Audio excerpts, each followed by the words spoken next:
This is Kerala. You have to come there, right? And sit in my clinic. You can see a lot of patients. You can enjoy all these things.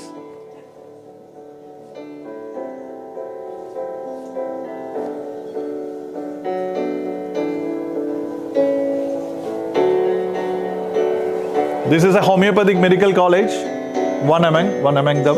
We have a lot of things like this.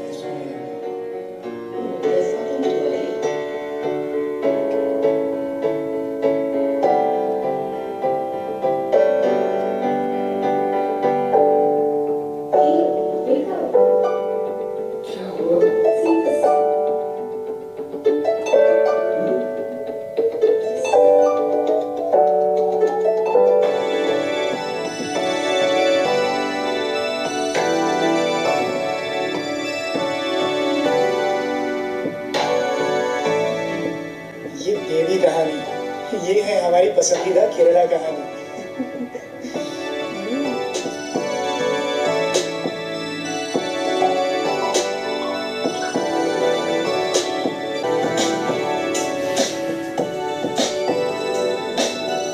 Six, 2,658 newborn. Okay, all these are hospitals where you can go for infertility treatment. All these are hospitals. Okay. I just wanted to make a statement. All the hospitals in Kerala who are doing the infertility, I have a lot of friends who are working there. They are only using a medicine, single medicine, and the classical reliable medicines.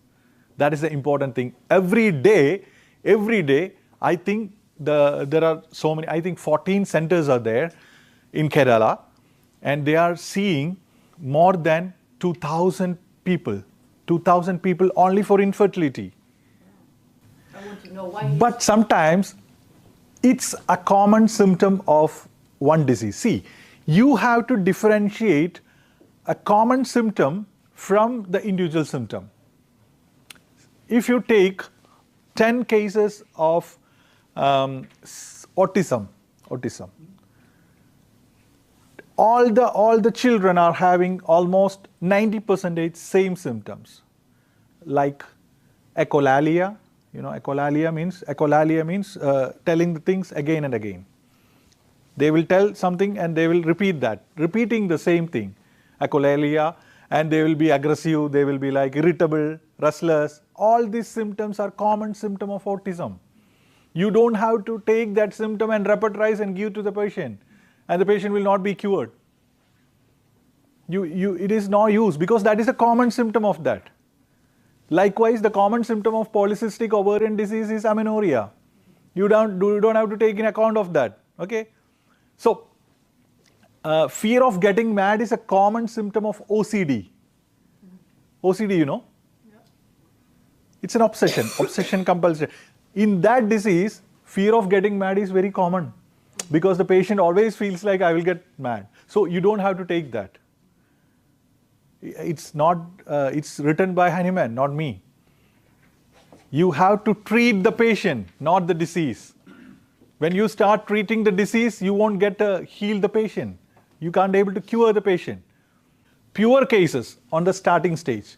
If a chronic disease which starts and which comes to you, even though the diseases are classified in acute, chronic and surgical, chronic cases, you can find the cases which they have taken a lot of medicine and coming to you. That is chronic cases with suppressions, and pure cases without any suppression. It is very easy to deal with homeopathy.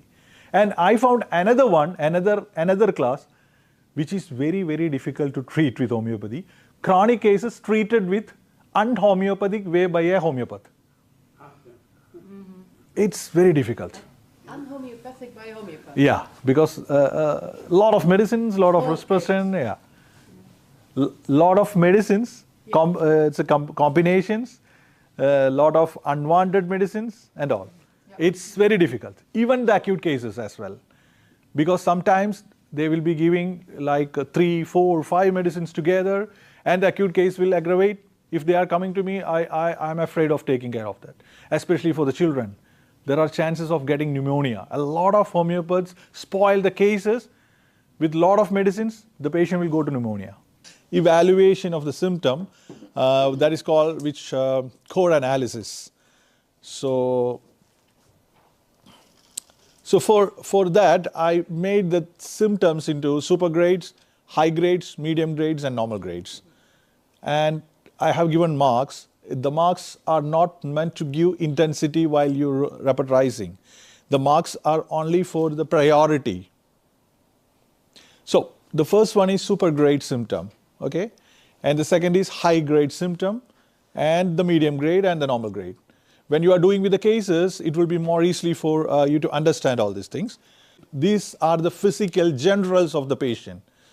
So sometimes you will get a key symptom. Maybe you can unlock the whole patient. The key will be here. We don't know where is the key. And these are the normal one. The problem with the normal homeopaths are they are always giving importance to these things, because these are not that much important when you are taking a chronic disease, a case for the chronic disease. These are important only for the acute disease. This is the fourth case I am showing regarding the PCOD, and everything, the common symptom is menses irregular. So that's why I am trying to make you sure that these are common symptoms. Never ever take that for a PCOD. Not only for the PCOD, but for the diseases which are having the symptoms, the same symptoms, the common symptom of the disease, never ever take. Because if you are taking all the irregular menses, the menses flow, you only get pulsatilla or natrum muriaticum, like that. You won't get some medicines like Coculus, Mancinella. This is the fifth case. So, see, from these cases, I just wanted to make you sure that never ever take the common symptoms. Only take always go for the higher marks medicines, higher marks symptoms or rubrics. So we don't have to take that rubrics, because that is the common symptom of the schizophrenia. But here, because of the inner mind, the guilty and I don't know what, but she is having this problem. So it is non-schizophrenic delusion. So the problem with us are, we will miss the case when you are looking for the symptoms, the common symptoms of the disease. We can't get the individual symptoms of the patient. That's why it is not being told by me, it's by Hahnemann. Because the one-sided diseases, these are one-sided diseases, the mental diseases are one-sided diseases. So you don't have to take the particular symptoms of that disease. Okay? So here we have a super great symptom. What was that? Mind, delusion. Delusion, yeah. Delusion is a super great symptom. Okay. Then? Okay, the cold aggravation. See, last time also they were telling about why I did not take the other rubric. See, the thing is, when you take cold aggravation, you can take that. It's not a problem. It's the lower one. It's the last one, last grade. But a lot of medicines will come inside. You can use that for differentiating the medicine at the last. Because yesterday we were talking about two medicines like Calcarea carbonica and natrum muriaticum. When we were doing a case, we got Calcarea carbonica and natrum muriaticum on same, everything was covered. So then we used the technique of, the thermal reaction, because Calcarea carbonica is chilly and the patient was hot. So we got natrum muriaticum. Likewise, we can use that. Otherwise, the problem is if you take all rubric, all symptoms with the big medicines, the rubric with lot of medicines, the problem is you will be misguided. A lot of medicines will come inside. And if it is not the core, if it is the core, you must take that. I mean, if it is with the high grade symptom, even though it is having a lot of medicines, you must have to take that. I mean, the super grade, the first grade, second grade, third grade, it's okay. But if it was the last grade, you better leave it. Yeah. Okay. Then only you will get the core. You can understand, right? If you have any query, let me know. We can make it clear. Because tomorrow onwards, you have to practice homeopathy in a nice way. Yeah? You have to cure the patient. That's why I'm telling. You have to cure the patient. Cure. Can you take If you are going for the core analysis, you don't need that. You can treat the patients with the classical remedies. You got it? I think it's okay. You can do this. This is something like you are anyway. You now know the method. Okay. We need a method. We don't need a fish to eat. We need to know how to fish. Yeah, that's the thing. So you will improve by using and using. You will improve because this depends upon a lot of things. Not only taking the rubrics. Whenever you take a rubric, it should fit into the patient. Otherwise, if you assume something, it will be wrong. The patient will be thinking something else and you are taking something else and the results will be something else. Sepia is also having the same because see, that's why I told you when you are having a correct repertorization, you will get close running remedies. Otherwise, you will get one remedy which is different and another remedy which is very different from that. In that case, you can think like this is not correct. So to know whether your repertorization is correct or not, you will get same close running remedies and it will be difficult for you to differentiate. So for that, I am telling you, you can use this as a tool. This is a seminar what we are doing in Kerala, my place. Most probably more or less 1,000 people. So she was asking about what is the difference in India, right? I will tell you, in India we have a structured system for homeopathy. Homeopathy is being taught like a normal modern medicine course. We are having a course for 5.5 years. The students go through the entrance examination. You have to qualify for the examination and then you will get the seat for that. And you have to study all the the anatomy, physiology, surgery, gynecology, everything like a modern medicine doctor is being taught.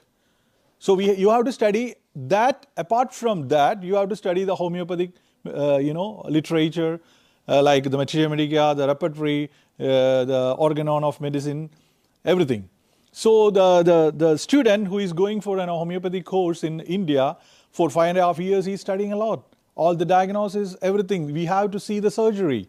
We will post it in a surgery, and we have to know how the surgery is going on.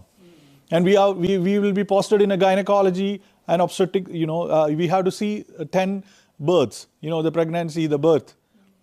So we will be posted there. We are seeing that. Apart from that, we are seeing the postmortem. Postmortem. Yeah. We have a forensic medicine and toxicology. We have to study that forensic medicine and toxicology. So everything is being we have to study everything like a modern medicine doctor. And the diagnosis, everything we are studying. And the government is supporting homeopathy like anything. Because in India, we have a government agency, a cabinet minister for looking after the homeopathy.